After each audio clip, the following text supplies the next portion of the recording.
Adventures of Sherlock Holmes, starring Nigel Bruce as Dr. Watson and Tom Conway as Sherlock Holmes.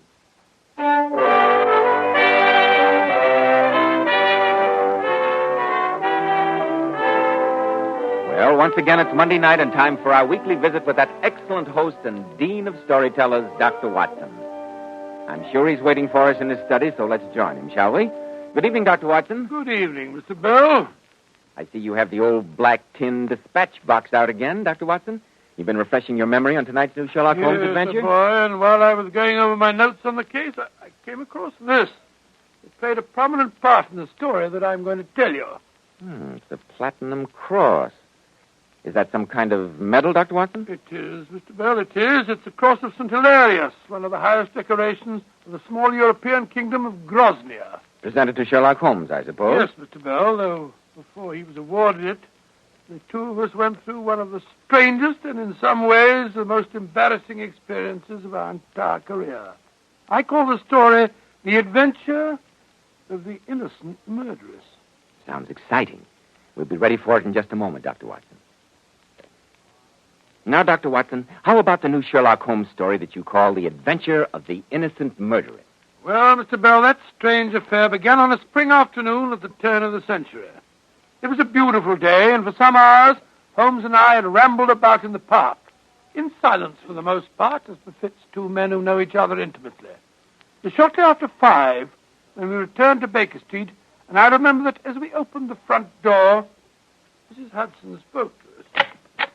Excuse me, Mr. Holmes. Yes, Mrs. Hudson, what is it? There's been a gentleman here asking for you, sir. So much for our afternoon walks, Watson. Well, is he gone, Mrs. Hudson? Aye, sir. Didn't you ask him in? I did that, sir. He waited half an hour. A very restless kind of man he was, walking and stamping all the time he was here. And finally, he ups and out. And all I could say wouldn't hold him back, Mr. Holmes. Well, you did your best, Mrs. Hudson. But did he leave his name? Oh, no, Doctor. But he was a foreigner. I swear I've never seen him here before. He'll be back, I'm sure. Thank you, Mrs. Hudson. Aye, sir. Were you expecting a clown, Holmes? Had I done so, chap, I would not have spent the past few hours wandering about with you in Regent's Park. Oh, I wonder who he is. He left us one clue to his identity. I don't see any clue. This pipe on the table is not one of yours.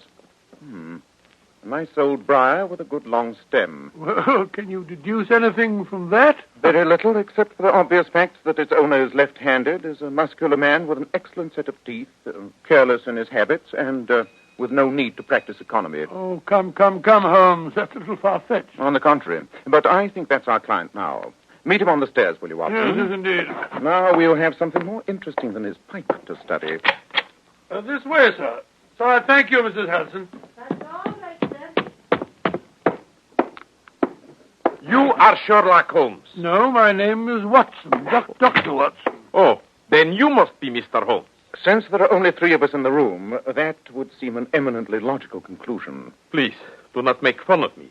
I am bewildered foreigner in your country. Oh, my friend was only joking, sir. Do sit down, won't you, Mr... My name is Priskop.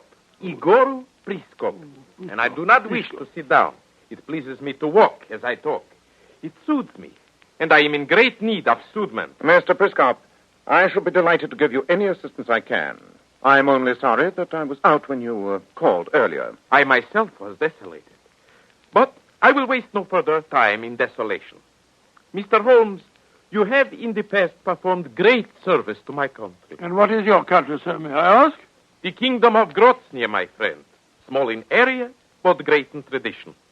Mr. Holmes, as Igor Priskop says, you have helped us in the past. In a modest way, Mr. Priskop. Though your government was generous enough to award me the Medal of St. Stephen. First class, a high honor.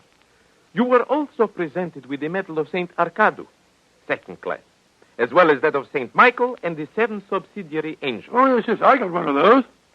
That one I regret to say is of slight importance. Oh, But now, Mr. Holmes, I come to you as an emissary of Groznia and ask you for your greatest service. As I recall, Mr. Priskop, my greatest services to Groznia were under the regime of the People's Party. The party to which I belong. And if our newspapers are accurate, that is the party which is now out of favor. I do seem to remember reading something about that in the Times the other day. I am happy to see that you are both so well informed. Let me now explain this situation to you further, my friends. There is now an international committee of powers meeting at The Hague. They are trying to decide if the royalists rightfully control Grozny Or if your party does. That is right, Mr. Holmes. In the meanwhile, the Groznian embassy here in London is dominated by the royalists. Unfortunate for you, I'm sure, but what do you expect my friend to do? He's hardly a politician, you know. I have come to London to make contact with our exiles here. The embassy must not know. No one must know that Igor Priskop is in London. Mr. Holmes, my very life is in danger. For the sake of my beloved Grozny, I want you to let me stay here in Baker Street, in secret.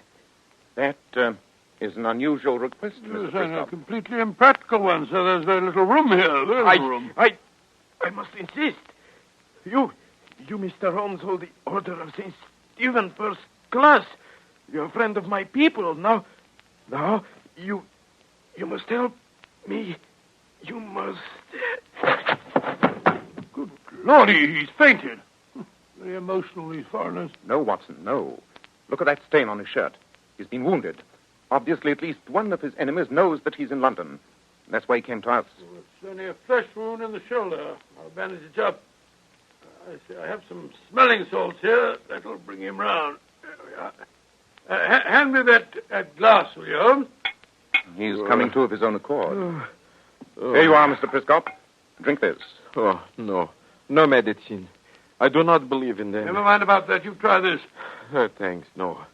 Forgive my display of weakness. Why didn't you tell me that you'd already been attacked, Mr. Priskop? Oh, it is but a scratch. A clumsy attempt from the darkness as I returned here.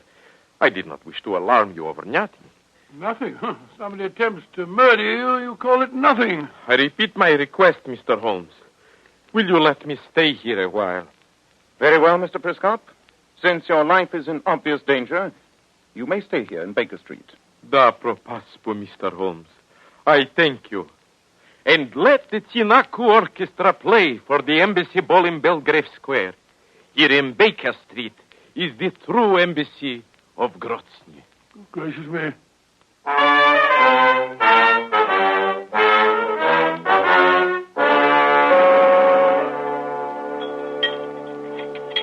There are 2 nice brown eggs facing you, Watson. Why glower at them? Why not get on with your breakfast? Oh, I've got no appetite, Holmes. The whole routine of my life has been turned topsy-turvy since you let that fellow Priskop stay here. It's a pity that this modest flutter of excitement should upset your lives to such an extent. However, it may interest you to know that my brother Mycroft regards our action in sheltering Priskop as a very important one for England. Oh, has Mycroft been here this morning? Yes, before you were up. As you know, Mycroft is the unofficial oracle of our Foreign Office. He feels that the Groznian royalists are so closely allied to the court of Prussia as to constitute a menace to our country. Good gracious me. However, he also feels that the Committee of Powers at The Hague will rule in favor of the People's Party. If that does happen, the fact that we have helped Priskop will place the Foreign Office in a very favorable position with the new government. I see. Well, that makes it rather different. I think I will tackle those eggs after all. Where is Mr. Priskop now? In the next room, conferring with a political friend of his by the name of Karlu Tarfush. I must say they do have extraordinary names. Karlu Tarfush. Sounds like a double-barreled sneeze. Ah, Mr. Tarfush. Allow me to introduce my friend, Dr. Watson. Dr. Watson, how do you do? And how did you find your compatriot? Oh, in splendid spirits. And in splendid hands, Mr. Holmes. On behalf of Grozny, I thank you both for giving him sanctuary. Nothing at all. Very happy to have been of any assistance. Right. Come in. And I must be leaving, gentlemen. Good day to you. And again, my most sincere thanks. Oh, pardon. Got a parcel, gents. It's for a Mr. Priskop or something like that. Oh, here you are, young fellow. My lad, I'll take it. No, I want to give it to Mr. Holmes. Lummy. Just wait until I tell me old mum I've talked to the great Sherlock Holmes. She won't half be proud. Here you are, Mr. Holmes. And here's a shilling for your trouble, my boy. Cool, Bob. Thank you, Governor. Better be careful, Holmes. That package is addressed to Priskop. It might be a time bomb, you know. It's sent from the Weintraub Importing Company. We'll see if Mr. Priskop ordered any delivery from there. Ah, there you are, Mr. Priskop. This package just came for you. Were you expecting it? Oh, yes. Da propaspo, Mr. Holmes. It is from the Wine Trap Company. It must be my Vinku. You what? Vinku. Vinku, the wine of my country. Where would Grozny be without Vinku? The distilled essence and life of whortleberries. No English drink can compare with it. Perhaps you will join me in glass? I think not, thank you. It's a little early in the day. Well, I quite agree with you, Holmes. Then I shall retire to my room alone and sample this Grozny nectar. I shall see you later, gentlemen. How can he keep a clear head if he starts drinking at this time of the day? I doubt if the essence of whortleberries is too potent. At least to a Groznian. Great Scott, there's someone else at the door. We have all the privacy of Paddington Station. Come in. Ah, so. Good morning, young lady. What can Where is he? Tell me where he is. First, tell me who you are, please. I'm Lavry Michelso. Where is Priskop? Lead me to him. Mr. Priskop is under my protection. Before you see him, I insist on knowing your business, madam. You are hiding him. But I will find him if I have to search every closet in his house. This door leads to another room. Perhaps he's in there. Come back. Grab her, Watson. No, mistress. Priskop! You traitor! You will betray She's insane. She's insane. There. Justice is done. Do with me what you will. Quick, Watson. How's Priskop? He's dead, Holmes. Shot through the chest, another through the arm. The third shot broke the bottle of wine. Justice has been done.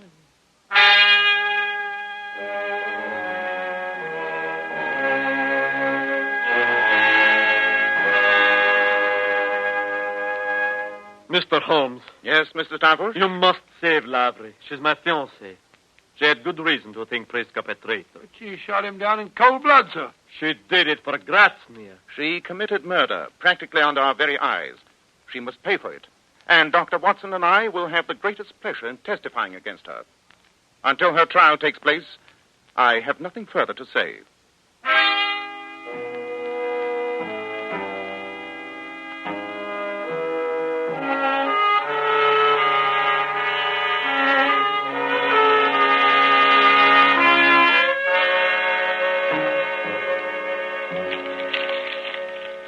You seem particularly engrossed at the Times this morning, Holmes. I'm reading the report of the trial of Lavry Michelso. I can't see why it's dragging on for so long. We gave our evidence 2 days ago. The case is perfectly clear. She shot Igoro Priskov, or whatever his name was, before our eyes. She's a murderess. They should hang her. Sir Francis Jackson, her counsel for the defense, apparently does not share your opinion. He's an extremely clever man.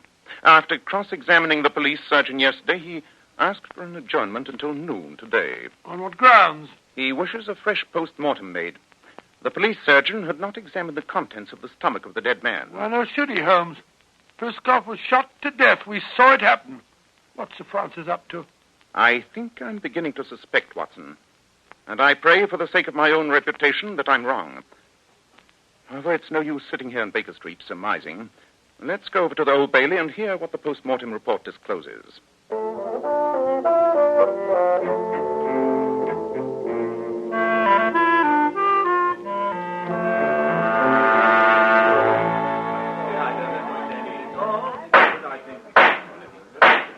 Gentlemen of the jury, I will read to you the final paragraph of the Home Analyst's report. Sufficient cyanide was found in the stomach of the deceased to have killed 3 men. As you know, cyanide is an almost instantaneous poison. Between this report and the medical evidence you have already heard, there can be no doubt that the deceased, Igor Priskop, was already dead when the defendant fired the bullet into his body. I therefore instruct you to acquit the defendant. Good heavens, Holmes. You realize this whole case made us look ridiculous? I'm well aware of the fact. It's a stigma on our professional reputations, and a stigma that must be removed. Look out, here comes Carlo Tarfush, fiancé of the girl who's just been acquitted. Well, Mr. Tarfush, I imagine you're very happy. Oh, of course I am, Mr. Holmes. And I'm marrying Lavry today, as soon as the police release her. Indeed? Yes. And in the meanwhile, I have a commission for you. Find the real murderer of Igor Priskop. Find him, Mr. Holmes, or you will become the laughing stock of all Europe.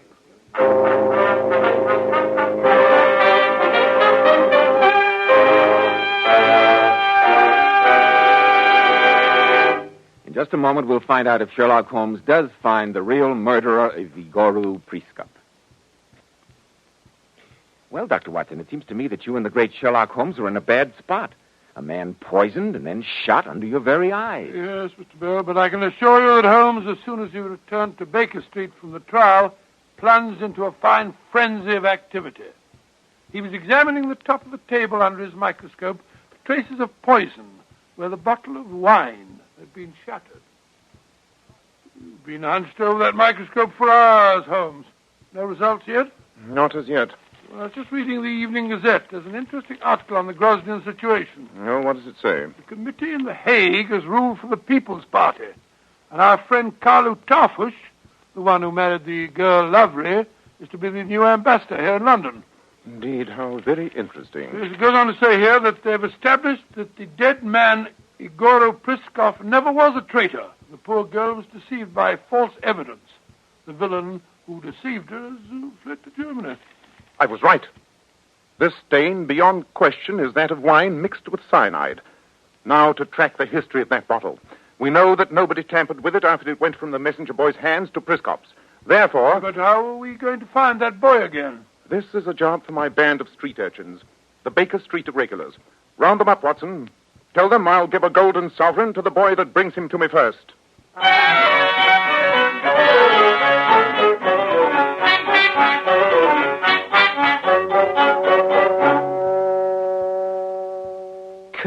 Course I remember delivering that parcel to you, Mr. Holmes. Did anyone accost you on your way over here to deliver it, Charlie? Yes, Mr. Holmes, they did. Oh, a young lady, was it? Yes, it was. How did you know, sir? Describe what happened, Charlie. Well, Mr. Holmes, she spoke to me on the street. Nice and friendly she was. And then she took me in a tea shop and gave me a raspberry tart and a nice big cup of tea. Where did you put the parcel? On the chair beside me. Oh, it's easy to see what happened, Holmes. She switched the parcels. Quite. Charlie, was the young lady a foreigner? Yes, Mr. Holmes. She didn't half talk funny like. Look at this photograph. Was that the young lady who you're talking about? That's her, all right, Mr. Holmes. Blimey, you know everything, don't you, sir?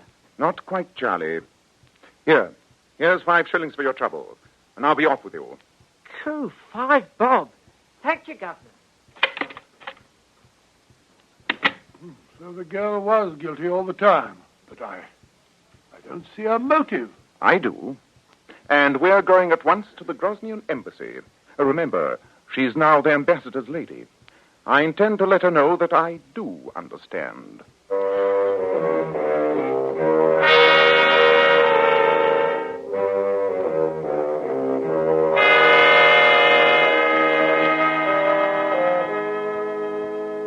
Mr. Holmes, your conversation is very interesting.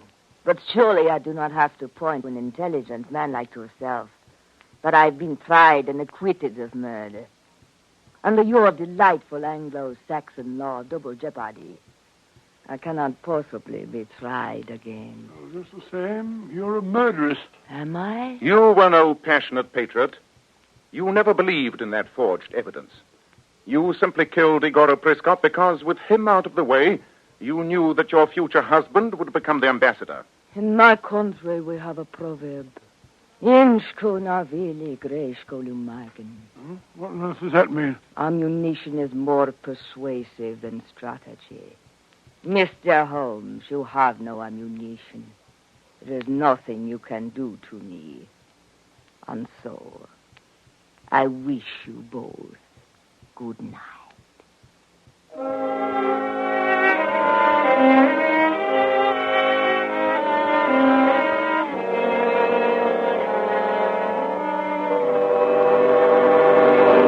There must be some way of catching her, Watson. There must. Well, you've been outwitted before, Holmes. People forget it. They don't like to remember your triumphs. To blazes with the people. I must account for this to myself. Hand me that evening paper, will you, Watson? There you are. Now, where was that article on Grosnier that you read to me earlier? Second page, I think.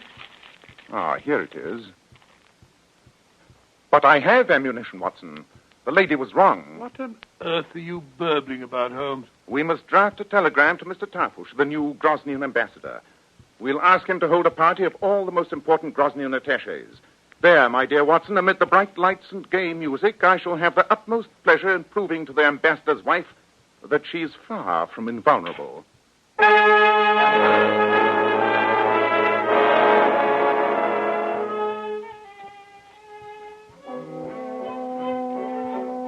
Mr. Holmes, Yes, Mr. Ambassador? the attaches are waiting in the library. You said that you would expose poor Prescott's murderer. Now, why should we wait any longer? I shall be most happy to explain it now. Come on, Watson. Right you are, Holmes. Your wife is in the library, too, Mr. Tarfush? Yes, Mr. Holmes, and she is as curious as I am. Now, here we are. Ladies and gentlemen, at my request, Mr. Sherlock Holmes has been trying to find the murderer of poor Igor Prescott. He tells me that he is now ready to make his report. Mr. Ambassador, ladies and gentlemen, I realize that my revelation will be something of a shock to you all. I have proof beyond doubt that the person who murdered Igor Prescott by poison is the same person who fired those shots into his already dead body. Your own wife, Mr. Ambassador. That is ridiculous, Holmes. We know that she misguidedly shot at Prescott after he was dead. But she did not poison him. I can prove that she did.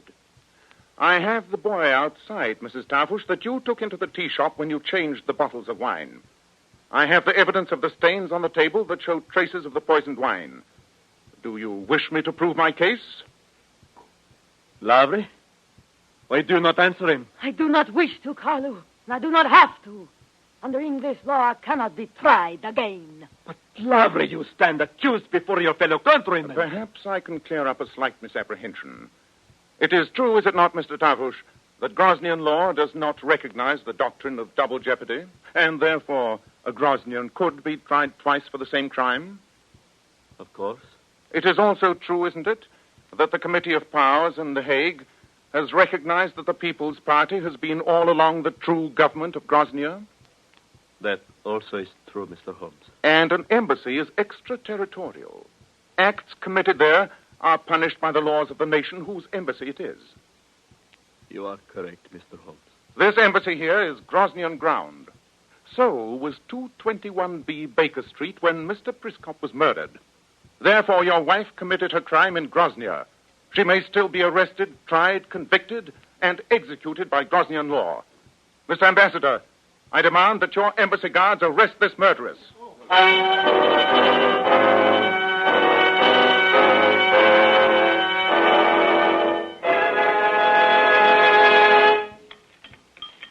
Anything interesting in this morning's Post, Holmes? Yes, Watson. And when you come to write your story of the Grosnian murderess, these 3 missives will provide colorful footnotes. Oh, what are they? The first is a note from Carlo Tarfush. He is resigning the embassy and entering a monastery. He says, I served his country but destroyed his life. Well, I'm afraid he loved that dreadful woman. What else did you get? The second is a package from the Grosnian government. Good Lord. Look. What is it? Oh, good Lord, it's a platinum cross. The Order of St. Hilarious. What's the funny-looking thing hanging from it? Looks like some strange animal. Half horse and half something else. That, my dear chap, is known as a hippogriff. A fabled beast with the head and claws of a griffin and the hoofs and tail of a horse. The Order of St. Hilarious is a high order, but St. Hilarious with hippogriff is higher still. I'm very flattered. What was your third communication? A letter from my brother Mycroft. He says, thanks to your work, Grosnia has signed a British oil concession. The Empire is grateful. That's very nice, Holmes. Yes, Watson, yes, very nice. But just grateful? I mean to say not even grateful with hippogriff?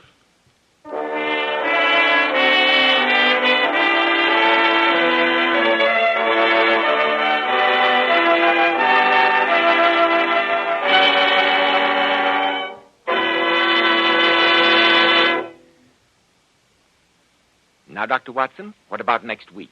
Well, now let me think. Next week. Next week, for our final broadcast of the season, I think I'll tell you about one of the most gruesome adventures that we ever encountered. It took place in the famous torture chamber, now a museum, in the castle of Nuremberg in Germany. I call it The Adventure of the Iron Maiden.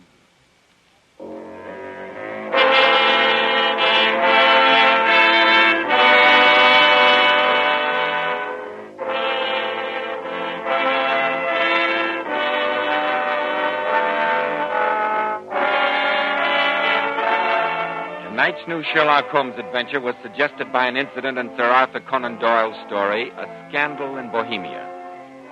Nigel Bruce appeared by permission of Universal International Pictures.